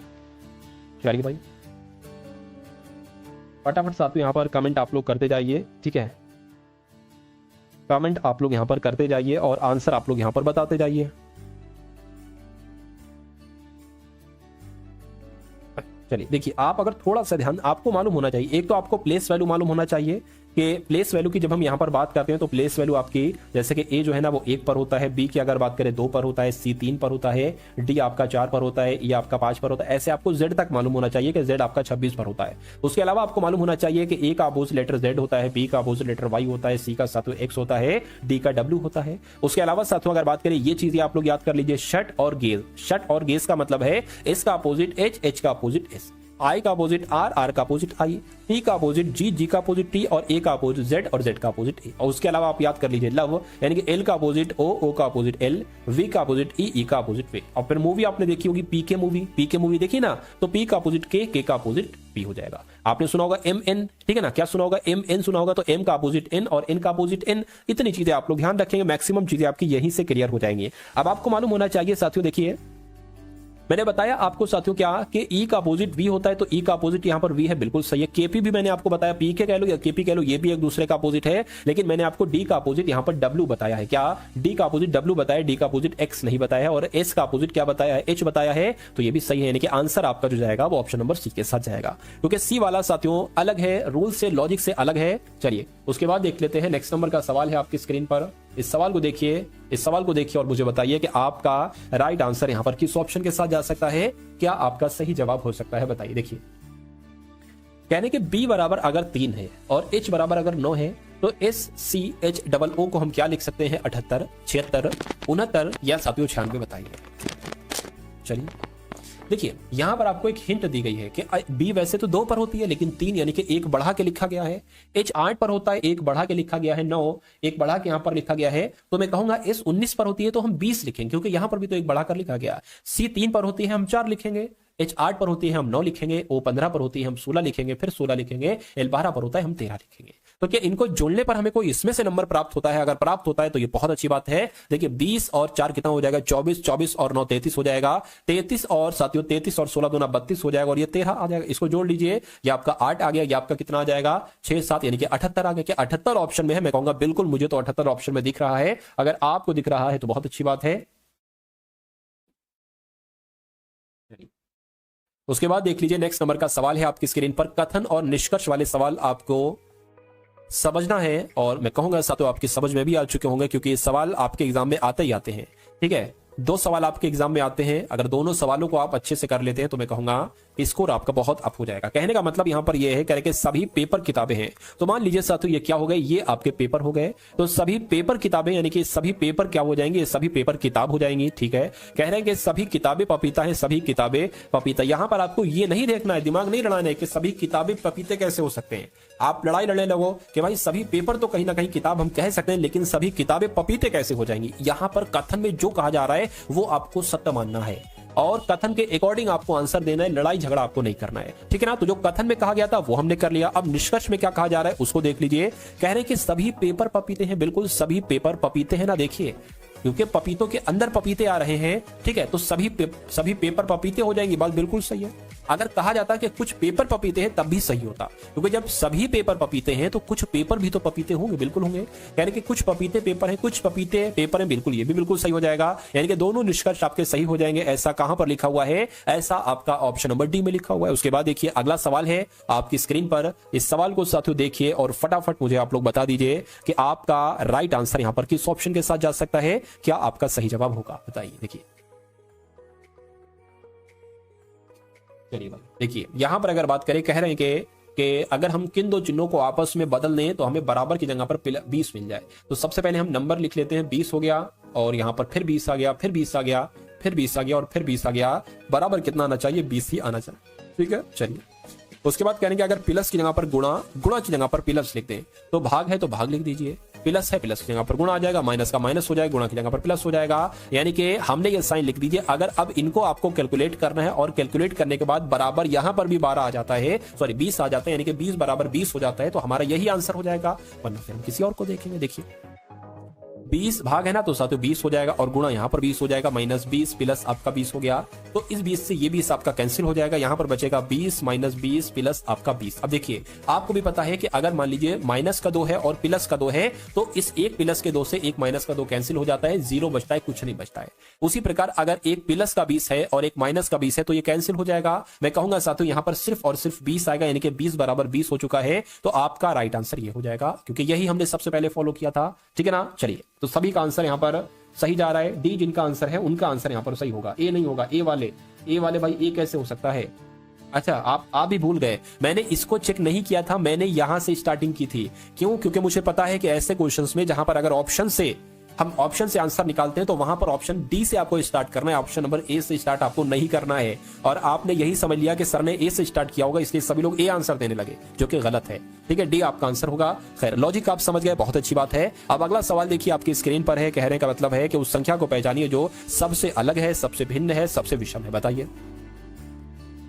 तो ये तो बहुत आसान सा सवाल है साथियों। इस सवाल का राइट आंसर मुझे आपसे चाहिए है। फटाफट आप लोग बताएंगे कि इस सवाल का जवाब आपका क्या हो सकता है। मेरी नजर लगातार साथियों कमेंट की तरफ ही बनी हुई है। और क्लास को भाई लाइक कर दो। जिन्होंने भी क्लास को लाइक नहीं किया उनसे रिक्वेस्ट है, क्लास को आप सभी लोग एक बार लाइक कर दीजिए। क्लास को आप सभी लोग एक बार लाइक कर दीजिए भाई साहब। देखिए यहां पर अगर हमने चारों ऑप्शन पर नजर मारी तो हमें 3 ऐसे ऑप्शन मिले जो किसी ना किसी संख्या के स्क्वायर है, जो किसी संख्या के स्क्वायर है। जैसे कि 625 जो है ना, ये साथियों 25 का स्क्वायर है। 125 साथियों 125 किसका स्क्वायर हो जाएगा? एक सेकेंड, ये तो 25 का हो गया, ठीक है ना। ये मान लीजिए 5 का स्क्वायर हो, ये किसका स्क्वायर है? ये थोड़ी ना हो। ठीक है, तो आप थोड़ा सा आपको दिमाग लगाना है और बताना है कि आंसर आपका यहां पर क्या हो सकता है। या एक इसमें और भी लॉजिक लग सकता है, एक इसमें साथियों और भी लॉजिक लग सकता है। वो कौन सा लॉजिक है? वो जैसे कि मान लीजिए यहां पर 25 लिखा हुआ है, तो 25 को हम साथियों क्या लिख सकते हैं? 5 का स्क्वायर लिख सकते हैं, यानी कि 5 गुणा 5 लिख सकते हैं। उसी प्रकार इसकी बात करें तो 5 की पावर 3 लिख सकते हैं, बिल्कुल लिख सकते हैं। और इसको हम क्या लिख सकते हैं? 5 की पावर 4 लिख सकते हैं। लेकिन हम इसको कुछ नहीं लिख सकते हैं, 5 की पावर कुछ नहीं लिख सकते। तो मैं कहूंगा सबसे अलग कौन सा हो जाएगा? ऑप्शन नंबर बी हो जाएगा, और यही आपका बिल्कुल करेक्ट आंसर हो जाता है। तो उसके बाद देखिए साथियों अगला सवाल है, और इसके बाद से मैथ के क्वेश्चन आपके स्टार्ट हो जाएंगे। अब कहने के अब ये क्वेश्चन बहुत इंटरेस्टिंग है। इस सवाल का जवाब थोड़ा सा आपको देने में मुश्किल होगी, ठीक है, लेकिन इस सवाल का जवाब आप लोग देने की कोशिश करिएगा।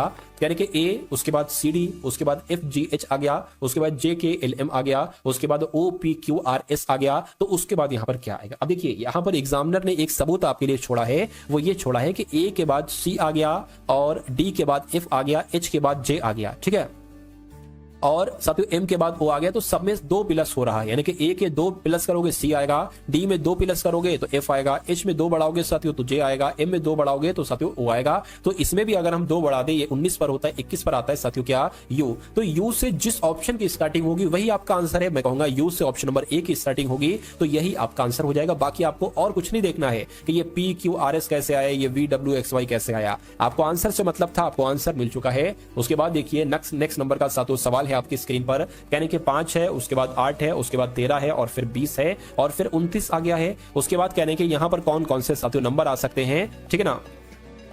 29 है, उसके बाद करें कौन कौन से यहां पर नंबर आ सकते हैं, और उसके बाद 53 आना चाहिए, उसके बाद 68 आना चाहिए, और फिर 85 ही आना चाहिए। तो यहां पर अगर हम लोग साथियों बात करें कि यहां पर आपका क्या लॉजिक लगेगा, देखिए भाई यहां पर बात करें 5 से 8 हुआ है तो मैं कहूंगा यहां पर 3 बड़ा है। 8 से यहां पर साथियों 13 हुआ है तो यहां पर 5 बड़ा है। 13 से 20 हुआ है तो साथियों 7 बड़ा है। 20 से 29 हुआ है तो 9 बड़ा है। मैं कहूंगा अब जाहिर सी बातें बच्चा बता देगा कि जब 3 बड़ा, 5 बड़ा, 7 बड़ा, 9 बड़ा, तो जाहिर सी बात यहां पर 11 बढ़ेगा। तो 29 और 11 साथियों कितने हो जाएंगे? मैं कहूंगा 40 हो जाएंगे। तो यहां पर क्या आ जाएगा साथियों? 40 आपका आ जाएगा, ठीक है ना।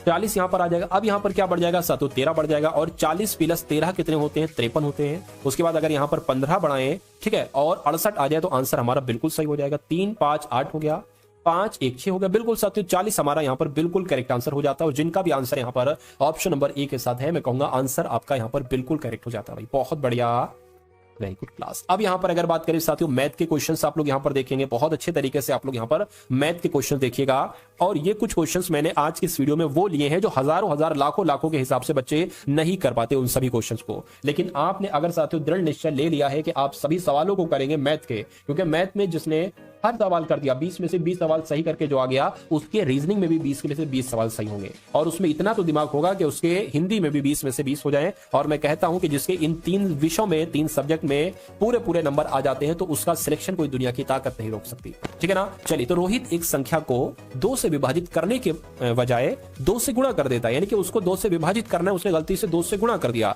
तो कहने के परिणामी संख्या यानी कि फिर जो संख्या आएगी वो उसका परिणामी संख्या सही मान का कितने प्रतिशत है, बस इतनी सी बात आपसे पूछी जा रही। चलिए, तो मान लेते हैं वो संख्या किसकी बात चल रही है, वो संख्या साथियों x हो जाएगी, वो संख्या x हो जाएगी। तो कहने का साथियों मतलब ये है, देखिए अब यहां पर प्रतिशत आपसे पूछा जा रहा है, तो पहले एक बात ध्यान कर लीजिए, प्रतिशत आपसे पूछा जा रहा है और कहने के परिणामी संख्या, ठीक है, परिणामी संख्या का मान कितना होगा, परिणामी संख्या सही मान का कितना होगा, यानी कि यहां पर आपकी आ जाएगी साथियों परिणामी संख्या, ठीक है ना। परिणामी यहां पर संख्या आ गई, परिणामी संख्या बटे आपकी आ गई साथियों सही मान, ठीक है, बटे आपकी क्या आ गई सही मान आ गई, और गुणा यहां पर 100 आ गई। यही तो हो सकता है ना। अब यहां पर हम लोग सवाल ये मानते हैं, मान लीजिए वो संख्या x है और इस संख्या को 2 से विभाजित करना है, यानी कि इस संख्या को 2 से विभाजित करना है, लेकिन आपने गलती से क्या कर दिया, इस संख्या को आपने 2 से गुणा कर दिया। यही तो होगा ना, 2 से गुणा कर दिया। तो मैं कहूंगा साथियों, मैं क्या कहूंगा, ये तो आपकी हो जाएगी परिणामी संख्या, ये आपकी हो जाएगी साथियों 2x क्या हो जाए, सॉरी, ये आपकी परिणामी संख्या क्या हो जाएगी, परिणामी संख्या ये हो जाएगी। और अगर बात करते हैं साथियों सही मान आपका यहां पर क्या हो जाएगा, x/2 हो जाएगा। तो प्रतिशत निकाल लीजिए, परिणामी संख्या कितनी है साथियों 2x है, गुणा यहां पर 100 हो जाएगा, इसको प्रतिशत में बदलना है 2x को, और नीचे क्या आ जाएगा x/2 आ जाएगा। इतनी बात क्लियर कहिए, बिल्कुल क्लियर है। इस x से ये x कैंसिल हो जाएगी, ये 2 ऊपर चला जाएगा, यानी कि 2 गुणा 2 गुणा यहां पर 100 हो जाएगा, 2 दूना 4 यानी कि 400 आपका हो जाएगा। तो मैं कहूंगा परिणामी संख्या सही मान का कितने प्रतिशत होगी, तो साथियों 400% होगी। और 400% कहां पर लिखा हुआ है, ऑप्शन नंबर डी में लिखा हुआ है। तो जो लोग भी यहां पर ऑप्शन नंबर डी के साथ हैं, मैं कहूंगा आंसर आपका बिल्कुल करेक्ट है। अगर आपने इस सवाल को 2 से 3 बार लगा लिया, और मैं कहूंगा फिर ये सवाल ऐसा सवाल कभी भी आपके सामने आ जाए, बस फर्क इतना होगा 2 की जगह 3 लिखा होगा, 3 की जगह 4 लिखा होगा, इसकी जगह पर 2 की जगह पर 3 लिखा होगा, बाकी सब मैटर सेम होगा। तो ऐसा सवाल आ जाता है तो आपको बहुत आराम से यहां पर कर लेना है। चलिए, अब उसके बाद देखिए साथियों नेक्स्ट नंबर का सवाल है, कहा जा रहा है कि एक वर्ग का परिमाप, बहुत ध्यान से इस सवाल को समझिएगा, एक वर्ग का परिमाप एक वृत्त की परिधि के समान है। देखिए वर्ग आपका ये होता है और वृत्त आपका ये होता है, यानी कि वर्ग का परिमाप पता क्या होता है, अगर इसकी लंबाई a है तो इसकी भी लंबाई a है, इसकी भी लंबाई a है, इसकी भी लंबाई a है, तो वर्ग का परिमाप होता है इन सब a को जोड़ दो तो कितनी बार निकलेगा, 4a निकलेगा। यह 4a क्या हो जाएगा, ये 4a वर्ग का परिमाप हो जाएगा। और वृत्त की परिधि कितनी होती है साथियों, 2πr होती है वृत्त की परिधि, ये पूरी टोटल लंबाई, ठीक है, ये वृत्त की परिधि हो गई। तो कहने का मतलब है कि वर्ग का परिमाप यानी कि 4a वृत्त की परिधि के समान है, ठीक है। और कह रहे कि वृत्त का क्षेत्रफल 1386 है, तो वृत्त का अगर बात करें, वृत्त का क्षेत्रफल का सूत्र क्या होता है, πr² होता है, यानी कि πr² कितना है, 1386 है। तो मैं कहूंगा अगर यहां से हम r निकाल ले तो हमारे लिए बहुत अच्छा होगा। हम r कैसे निकालेंगे, पाई की वैल्यू होती है साथियों 22/7 गुणा r का स्क्वायर बराबर 1386 यहां पर हो गया। अब r² बराबर क्या हो जाएगा, 1386 गुणा ये 7 इधर आ जाएगा और नीचे क्या आ जाएगा आपका 22 आ जाएगा। इसको अगर 11 से साथियों हम कट करें, 11 दूना 22 हो जाएगा, 11 एकम 11 हो जाएगी, 28 हो गया, 11 दूना 22 हो गया, 6 चला गया, 11 छंग 66 हो गया, 2 से और कट करे, 2 छंग 12, 2 तियां यानी कि 63 सत्ते कितने हो जाएंगे, 63 की गुणा 7 से करेंगे, 7 तियां 21, 6 छंग 34, 6 सत्ते 42, 42, 43, 44 यानी कि 421 आ गया। तो r² बराबर कितना आ गया साथियों, 421 आ गया। 421 ये 21 का स्क्वायर होता है, तो मैं कहूंगा r बराबर क्या हो जाएगा, 21 हो जाएगा। तो अब हमें साथियों r का मान पता चल गया है। यानी अच्छा पूछा क्या गया था, वर्ग का क्षेत्रफल क्या होगा, वर्ग का परिमाप इतना होता है। अगर वर्ग का क्षेत्रफल आपसे पूछा जाए तो वर्ग के क्षेत्रफल का सूत्र होता है a², यानी कि अगर आपको एक भुजा ये मिल जाए तो आप वर्ग का क्षेत्रफल बहुत आराम से निकाल सकते हो, उसका स्क्वायर आपको कर देना है। अभी हमें r का मान पता चल गया, यानी कि 4a बराबर, अभी हमें पता क्या निकालना है, a का मान निकालना है, तभी तो हम a² कर पाएंगे, बराबर 2 गुणा 22 की वैल्यू, पाई की वैल्यू 22/7, r कितना हो जाएगा, 21 हो जाएगा, 7 तियां 21 हो जाएगा, ठीक है ना, 7 तियां 21 हो जाएगा। इतनी बात साथियों क्लियर है, ठीक है, क्लियर है तो बहुत अच्छी बात है। इसको मैं थोड़ा सा डिलीट कर देता हूं, यहां से हटा देता हूं जगह के लिए। अब देखिए, अब यहां पर अगर 7 तियां 21 आपका होगा, इसकी अगर आप साथियों यहां पर अगर क्या कराओगे, अगर यहां पर आप इसकी गुणा कराओगे तो कैसे क्या आ जाएगा, देखिए ये आपका हो जाएगा, ठीक है, a बराबर कितना आ जाएगा, 22 दूना 44 आपका ये हो गया, और 3 आ गया, ठीक है, ये 4 जो है ना इसके भाग में आ जाएगा, नीचे आ जाएगा, 4 एकम 4, 4 एकम 4, तो मैं कहूंगा a बराबर कितना आ जाएगा साथियों, 33 आ जाएगा। तो वर्ग का क्षेत्रफल होता है a², a का मान कितना है, 33 है, तो मैं कहूंगा 33 गुणा 33, 33 की गुणा 33 से करा लो, आंसर आपका निकल आएगा 3 तियां 9, 3 तियां 9, और साथियों 3 तियां 9, 3 तियां 9, 9 आ गया, 18 आ गया साथियों, 10 आ गया, यानी कि 1089 आपका क्या आ गया, ये वर्ग का क्षेत्रफल आ गया। तो 1089 कौन से ऑप्शन में है, मैं कहूंगा ऑप्शन नंबर ए में है। तो जिनका जिनका आंसर यहाँ पर ऑप्शन नंबर ए के साथ है बिल्कुल करेक्ट आपका आंसर हो जाएगा। तो ये क्वेश्चन साथियों बहुत दमदार था, बहुत दम है इस क्वेश्चन में, और मैं कहूंगा अगर आपके एग्जाम में आ जाता है और अगर आप कर देते हैं तो आप समझ लीजिए हजारों हजार लाखों लाख बच्चों को पछाड़ देंगे बहुत बुरी तरीके से, ठीक है ना। चलिए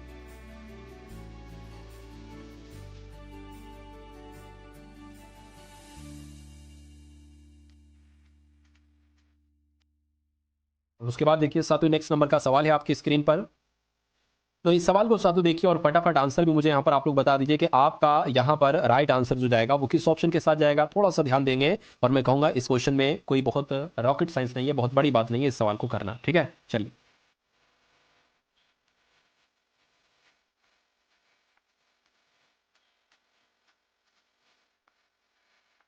देखिए क्या है साथियों, इस सवाल में कुछ नहीं है, कहने के P अनुपात Q अनुपात R बराबर 5:3, यानी कि P कितना है 5 है, अगर उसके बाद Q कितना है 3 है, तो R 6 है। तो बस आपको कुछ नहीं करना है, P की जगह पर ये क्या लिखा हुआ है P, ये क्या लिखा हुआ है साथियों P/Q, P/Q है, अनुपात Q/R है और अनुपात R/P है, ठीक है। कहने का मतलब साथियों ये है, कहने का मतलब क्या है, कहने का मतलब ये है कि जहां जहां पर जो जो आपको दिख रहा है वो आप करते जाइए। जिसके P लिखा है ना, तो P का मान कितना है 5 है तो 5 आपने लिख लिया, Q का मान कितना है, Q का मान 3 है तो 3 लिख लिया, बस इतना सा काम करना है। Q का मान कितना है, Q का मान साथियों 3 है, 3 लिख लिया। R का मान कितना है, R का मान 6 है तो आपने 6 लिख लिया, ठीक है। यहां पर क्या है R है, R का मान साथियों कितना है 6 है, और P की अगर बात करें P का मान कितना है तो 5 है, बस इतनी सी कहानी है बस। अब कभी भी अगर आपको ऐसी संख्याएं दिखे कि 5/3 अनुपात भी होना चाहिए, अनुपात 3/6 और फिर अनुपात 6/5, मतलब ऊपर नीचे ऐसी संख्या, तो जो नीचे वाली संख्या होती है उनका आपको एलसीएम निकाल लेना है, यानी कि 3 का 6 का 5 का आपको एलसीएम निकाल लेना है। 2 से अगर साथियों कट करोगे तो 3 ऐसे ही आ जाएगा, 2 3 6 5 आ गया। अब आपको 3 से कट करना और 5 से कट करना, यानी कि 5 3 15, 15 दूना 30। तो मैं कहूंगा जो एलसीएम आया ना उन सब की गुणा इससे कर दीजिए, 30 गुणा और साथियों यहां पर 30 गुणा। बस अब देखिए 3 एकम 3, 3 धाम 30 हो जाएगा, 10 की गुणा 5 से करोगे तो ये 5 50 आ गया है। 6 पंजे 30 हो जाएगा, 5 की गुणा 3 से करोगे 5 3 15 आ गया है। 5 एकम 5, 5 छंग 30, 30 6 छंग कितना हो जाएगा 36 हो जाएगा। तो मैं कहूंगा साथियों इसको हमने शुरू किया था और हम वन नंबर में, यानी कि सिंगल एक तरीके से यहां पर नंबर में हम अनुपात ले आए हैं। तो मैं कहूंगा इसका अनुपात क्या होगा 50:15:36, जो कि कहां पर लिखा हुआ है, जो ऑप्शन नंबर ए में लिखा हुआ है। और जिनका भी आंसर यहां पर ऑप्शन नंबर ए के साथ है, मैं कहूंगा आंसर आपका बिल्कुल करेक्ट है। साथियों बहुत अधिक सवाल नहीं लिए, देखिए 1 2 3 4 हो गए, 4 सवाल हैं, बस 4 सवाल और आपको देखना है और बस साथियों फिर क्या है, फिर टाटा बाय, कल मिलते हैं हम लोग। अब इस सवाल को देखिए, बहुत आसान सा सवाल है, कहने साथियों 5/2 है, का मतलब होता है गुणा, और इस गुणा को सबसे पहले हम सॉल्व करते हैं, ठीक है ना। ये भी आ जाएगा 5/4 आ जाएगा, ठीक है ना। क्या आ जाएगा साथियों 5 यहां पर आपका 4 आ चुका, इतनी बात क्लियर है, बिल्कुल क्लियर, यानी 5/2 गुणा, ठीक है, 5 आपका ये 4 आ गया है। चलिए तो उसके बाद साथियों -2 गुणा क्या हो जाएगा 1/7 हो जाएगा। और एक काम करिए, अब इस भाग को गुणा में बदल लीजिए, यहां पर 1/7 लिखा था ना, तो 7/1 यहां पर हो जाएगा, इतनी बात क्लियर। अब इस 7 से साथियों ये 7 कैंसिल, अब यहां पर सिर्फ और सिर्फ 2 बच जाएगा, ठीक। अब इसकी अगर साथियों यहां पर हम लोग बात करते हैं तो 5 पंजे कितना हो जाएगा 25 हो जाएगा, 4 दूना 8 हो जाएगा, ठीक है ना। इतनी बात क्लियर है क्या, ये बिल्कुल क्लियर है। तो क्या आ गया 25/8 आ गया। और यहां पर अगर बात करें कुछ मिसिंग हो रहा है क्या भाई, 5/2 का 5/4 -2 का 1/7, हाँ साथियों कुछ मिसिंग हो रहा है यहाँ पर। देखिए थोड़ा सा अगर मैं फिर से आऊं, ठीक है, 5/2 हो गया गुणा 5/4 हो गया -2, ठीक है, 2 का इतना हो गया। इससे अगर इसको कट कर दें साथियों, यहाँ पर इसको इससे अगर कट कर देते हैं तो ये कट हो जाएगा पूरी तरीके से, ठीक है। फिर ये 5 पंजे 25 हो गया, यहाँ पर 8 आ गया और यहाँ पर 2 आ जाएगा। अब अगर इसको साथियों हम कैलकुलेट करें तो यहाँ पर 1 हम मान सकते हैं, तो 25 ये आ गया, 8 दूना साथियों 16 हो जाएगा, बटे में 8 आ जाएगा। अगर 25 में से 16 को घटाते हैं तो कितना आता है, 25 में से साथियों 16 को घटाते तो मैं कहूंगा 9 आएगा और नीचे 8 आ जाएगा। तो क्या दिक्कत है, कुछ दिक्कत नहीं है, 9/8 यहाँ पर आ चुका है। और 9/8 कहां पर लिखा हुआ है, ऑप्शन नंबर डी में लिखा हुआ है। चलिए भाई अब उसके बाद देखते हैं अगला सवाल है। इस सवाल को देखिए और फटाफट आप लोग बताइए कि इस सवाल का सही जवाब आपका क्या हो सकता है। कह रहे हैं साथियों, क्या कहा जा रहा है, कह रहे कि 24 छात्रों के एक समूह का औसत वजन 2 किलोग्राम बढ़ जाता है, ठीक है। कब बढ़ जाता है, जब शिक्षक का वजन भी शामिल कर लिया जाता है। यदि 24 छात्रों के समूह का प्रारंभिक औसत वजन 30 किलोग्राम था तो शिक्षक का वजन कितना है। यानी कि कुछ बच्चे हैं, कितने बच्चे हैं, 24 छात्र हैं, 24 बच्चे हैं, 24 छात्र हैं, 24 छात्रों का जो औसत वजन है वो 30 है। तो मैं कहूंगा अगर 24 छात्रों का कुल वजन कितना होगा, तो साथियों 24 की गुणा 30 से कर लो, 4 3 12, 3 2 6 7, यानी कि 720 हो जाएगा। अब क्या किया जाता है, अब इन 24 छात्रों में शिक्षक का वजन भी शामिल किया जाता है। यहीं पर कह रहे हैं 24 छात्रों में 24 छात्रों के समूह का औसत वजन 2 किलोग्राम बढ़ जाता है जब शिक्षक का वजन इसमें शामिल किया जाता है। तो 24 छात्र हैं, जब इसमें शिक्षक को शामिल करेंगे तो 24 छात्र प्लस एक शिक्षक यानी कि 25 लोग हो जाएंगे। और जब ये 25 लोग हो जाते हैं तो 30 औसत वजन जो है अभी 30 है तो इनसे 2 किलोग्राम बढ़ जाता है, यानी कि फिर इनका औसत वजन 25 किलोग्राम हो जाता है औसत वजन। तो कहने के शिक्षक का वजन कितना है, तो साथियों 25 की गुणा 32 से करा लो, हमें पता चल जाएगा शिक्षक का वजन प्लस बच्चों का वजन कितना है। तो 25 की गुणा हमने 32 से यहाँ पर करा ली, 5 गुना 50 हो गया, यहाँ पर 75 आ गया, 0 आ गया, 0 आ गया, 8 आ गया, यानी कि 850 जो होगा ना। अब देखिए ये 720 किलोग्राम ये सिर्फ बच्चों का वजन है, ये 800 किलोग्राम इसमें शिक्षक भी शामिल हो गए हैं। तो मैं कहूंगा इसमें कितना अधिक है, 80 किलोग्राम ये अधिक है। तो मैं कहूंगा 80 किलोग्राम ही तो किसका वजन होगा, 80 किलोग्राम ही तो शिक्षक का वजन होगा। तो ऐसा कहां पर लिखा हुआ है 80 किलोग्राम, 80 किलोग्राम साथियों शिक्षक का वजन हो जाएगा, जिनका भी आंसर यहां पर ऑप्शन नंबर किसके साथ है, सी के साथ है। मैं कहूंगा बिल्कुल करेक्ट। चलिए अब उसके बाद देखते हैं साथियों नेक्स्ट नंबर का सवाल है आपकी स्क्रीन पर, देखिए इस सवाल को और फटाफट आप लोग मुझे बता दीजिए कि राइट आंसर यहां पर आपका किस ऑप्शन के साथ जाएगा, क्या आपका यहां पर सही जवाब हो सकता है। देखिए यानी कि रोहित 1188 किलोमीटर की दूरी को 22 घंटे में तय करता है। तो रोहित की गति आपसे यहां पर पूछी जा रही है, यानी कि रोहित की चाल आपसे यहां पर पूछी जा रही है। आप सभी को पता है साथियों, क्या आप सभी को पता है कि चाल बराबर क्या होता है, चाल बराबर होता है साथियों दूरी बटे समय। क्या दूरी बटे समय क्या हो जाएगी, चाल बराबर हो जाएगा। तो मैं कहूंगा दूरी भी हमें पता है 1188 किलोमीटर है, ठीक है, और दूरी को कितने घंटे में तय किया गया है, समय भी हमें पता है 22 घंटे में तय किया गया है, ठीक है ना। तो साथियों इसको कैलकुलेट कर लो, 11 एकम 11, 11 अट्ठे 88 हो जाएगा, 2 नंबर एक साथ कट किए तो 0 लगेगा, 11 दूना 22 हो जाएंगे, 2 से कट करेंगे तो साथियों चाल आपकी कितनी आ जाएगी, चाल आ जाएगी 2 पंजे 10, 2 चौक 8, यानी कि 54 किलोमीटर प्रति घंटा। ये गति हो गई, ये चाल हो गई, एक ही बात है गति चाल। तो चाल इसमें तो कहां पर लिखी हुई, इसमें तो साथियों 54 मीटर लिखी हुई है, लेकिन एक बात मैं आपको बता देता हूं, इसमें सभी चालें लिखी हैं मीटर प्रति सेकंड, मीटर प्रति सेकंड, मीटर प्रति सेकंड, लेकिन हमने जो निकाली है साथियों वो किलोमीटर प्रति घंटा निकाली है। तो अगर कभी भी किसी चाल को या कुछ चाल अगर किलोमीटर प्रति घंटा में हो, उसको मीटर प्रति सेकंड में बदलना हो तो 5/18 से आपको गुणा कराना है। लेकिन अगर मीटर प्रति सेकंड में है कोई चीज और किलोमीटर प्रति घंटे में बदलना है तो जस्ट इसका उल्टा 18/5 से इसकी गुणा कराना, ये ट्रिक है आसानी से।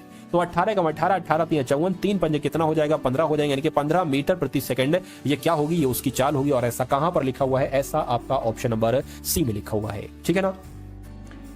अब उसके बाद देखिए साथियों नेक्स्ट नंबर का सवाल है आपकी स्क्रीन पर, इस सवाल को देखिए और फटाफट साथियों यहां पर आंसर बताइए। ये अंतिम सवाल है आपकी स्क्रीन पर, इस सवाल को साथियों आप लोग फटाफट देखिए और आंसर मुझे यहां पर बता दीजिए कि क्या आपका यहां पर राइट आंसर हो सकता है, बताइए।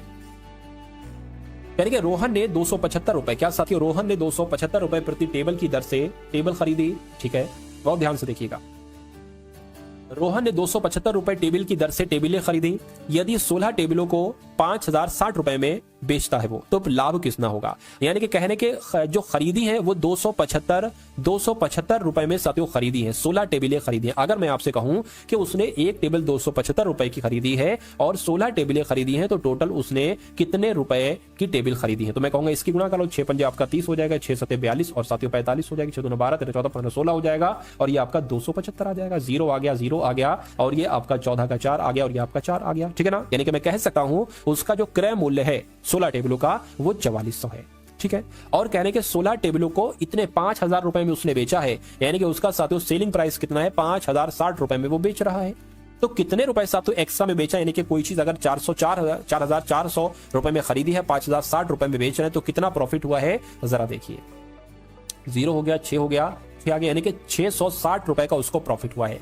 तो इसको प्रतिशत में बदलना है, इतनी बात आपसे कही जा रही है, तो प्रतिशत में बदलना है, गुणा 100 कर लीजिए। नीचे आपका क्या आ जाएगा, नीचे आपका साथियों क्रय मूल्य आ जाएगा, क्रय मूल्य 4400 है, 2 0 से 2 0 कैंसिल हो जाएगा, 11 से कट करे तो 11 चौक 44 हो जाएगा, 11 ठीक है, 11 छंग 66 हो गया, 4 से कट करेंगे 4 एकम 4 आ गया, 2 गया 20 हो गया, 4 पंजे आपका 20 हो गया, यानी कि 15% का साथ उसको क्या होगा, उसको प्रॉफिट होगा। तो इस प्रकार आपका सही जवाब जो जाएगा वो ऑप्शन नंबर डी के, वो ऑप्शन नंबर सी के साथ जाएगा, और जिनका आंसर यहाँ पर सी है तो बिल्कुल करेक्ट।